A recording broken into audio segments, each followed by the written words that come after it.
And we're live on YouTube. Welcome, everybody. 678 228 8900 to reach me at the office. 678 228 8900. Makes me crazy sitting here looking at myself. But anyway, it is Thursday? Friday. It's Friday. Boy, you lose track. But anyway, we're going to talk a little bit today about healthy lifestyle.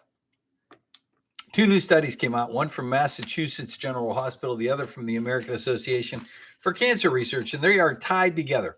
That if you don't think there's something to diet, and I will tell you this, that the majority of doctors that I've known over the years, the majority of doctors I still interact with over the years, have continually downplayed the role that diet is. So I'm going to say this is one of the biggest studies of all time that says if you start making a change,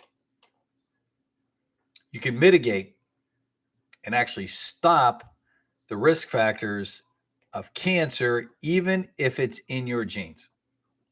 How's that? I'm genetically predisposed. And you know that link's there, especially when it comes to breast cancer for women. We know it's there. And we're also going to talk about healthy lifestyle for a family who has young kids. Because unless we make those changes early in life, and we get to the point where those kids, as they're being raised at age 6 months, 1 year, 2 years, 3 years, start eating correctly and doing the right things, which will eventually lead to obesity if they don't follow that. And that obesity will eventually lead to the potential of more cancer. Do you want that for your kids? Let's go there first. Mass General Hospital. Rates of childhood obesity are at a historically high level in the U.S. 30% of our kids are obese. I'm not saying overweight. I'm saying well beyond overweight. Yet there are few interventions to promote healthy weight gain in children from infancy to age 2. We don't even talk about it. So parents, this is pointing a finger at you and me when my kids were that age, when we tend to want to go to McDonald's and do all the wrong things. A critical period, they say, for the development and prevention of childhood obesity. A new study published in the Journal of Pediatrics found that fewer infants gained excess weight when low-income pregnant women received individualized health coaching in tandem with clinicians in a community health center, and a public health program systematically changed how they delivered care to women and their infants.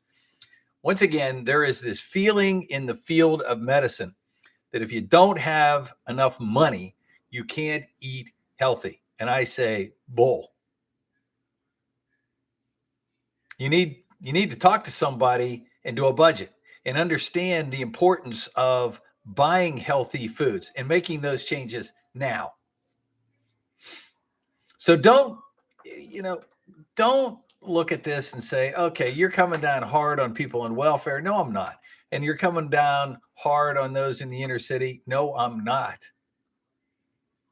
I'm saying that as a parent, in a world where there are very few two-parent families anymore, it becomes of the utmost importance in those critical age between 6 months and 2 years of age that we teach our kids what it means to eat good food.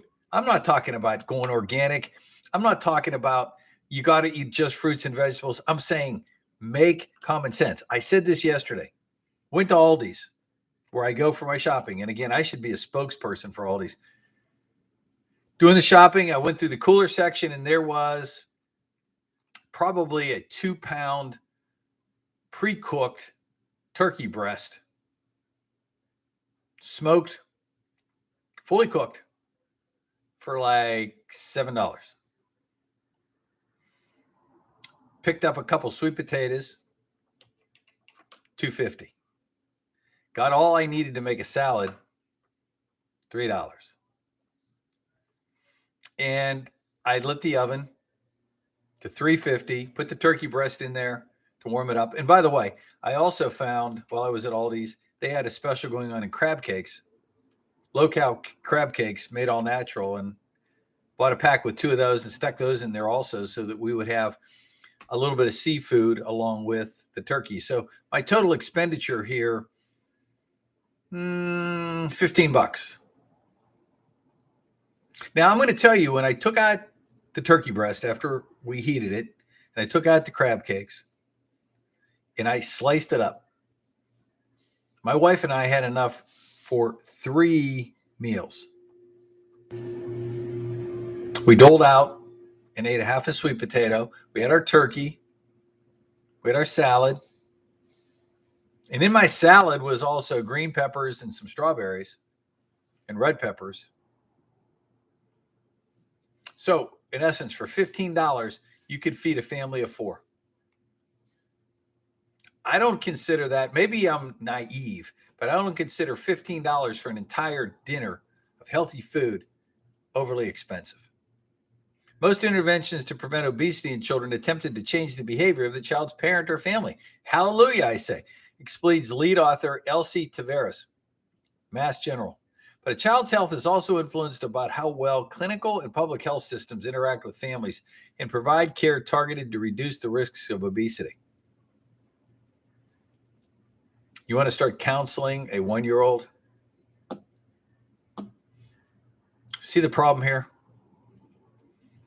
We see a problem in today's world where we just totally blew away the parent's role here in obesity. The parenting role of getting the food, producing the food, and teaching that child the attributes of eating healthy. We forgot about it. We're going to turn it over to the government to take care of. The novel intervention called the First 1,000-Day Program has the potential to have a much broader impact on childhood obesity because it reaches all women and infants. How about a novel concept, government? How about dad also? We can be so much more effective in preventing childhood obesity if all obstetricians paid close attention to a woman's excess weight gain in pregnancy, and if all the pediatricians are trained in identifying problematic weight gain in infants. For example, oh, your baby's healthy because he's a little chubby. What are we feeding that kid? And it gets very difficult in those early years. I understand that when we're doing formula or breastfeeding. But when we get to solid foods, what are we doing? Noodles? Pasta? Mac and cheese?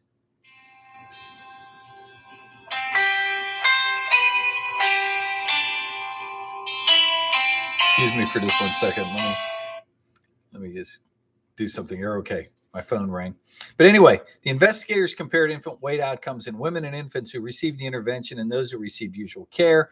The intervention group included 995 pregnant women in their first trimester and their infants receiving care at 2 community health centers affiliated with Mass General and Brigham.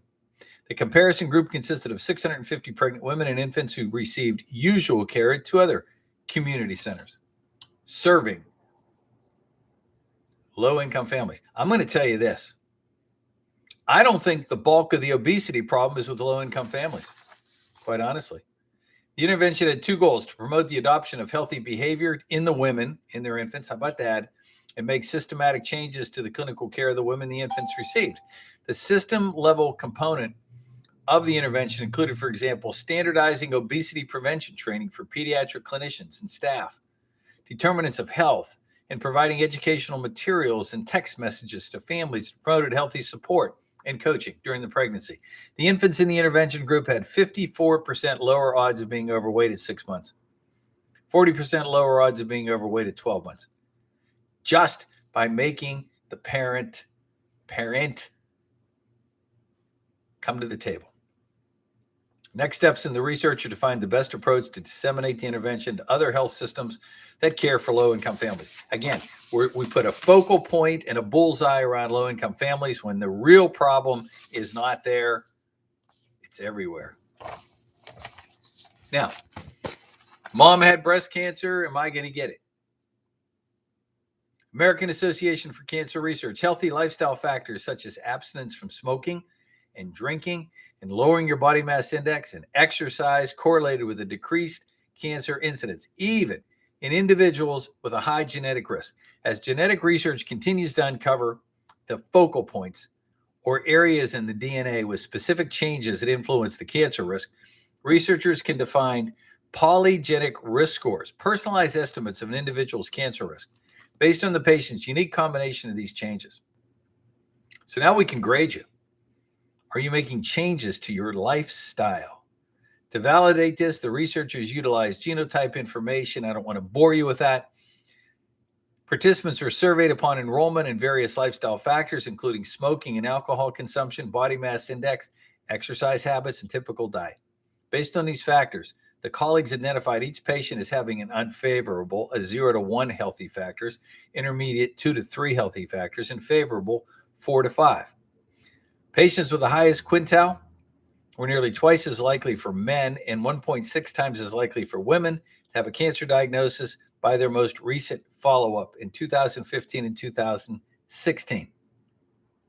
Patients with an unfavorable lifestyle and the highest quintile genetic risk were 3 times higher in men and 2.38 times higher in women to develop cancer. But once again, if we decreased and we changed our lifestyle, we lowered the 5-year cancer incidence dramatically, even though the genetics was there. So what's it mean to have a healthy lifestyle? God built you to move. God built you to eat food as God put it on the face of the earth, et cetera, et cetera. If you need help, give us a call, 678-228-8900, 678-228-8900. Our website is thenutritionshop.net. God bless you, and make sure you're there every Saturday morning at 9 o'clock for Facebook Live, where we're going to do our weekend show. Look forward to seeing you there tomorrow. God bless.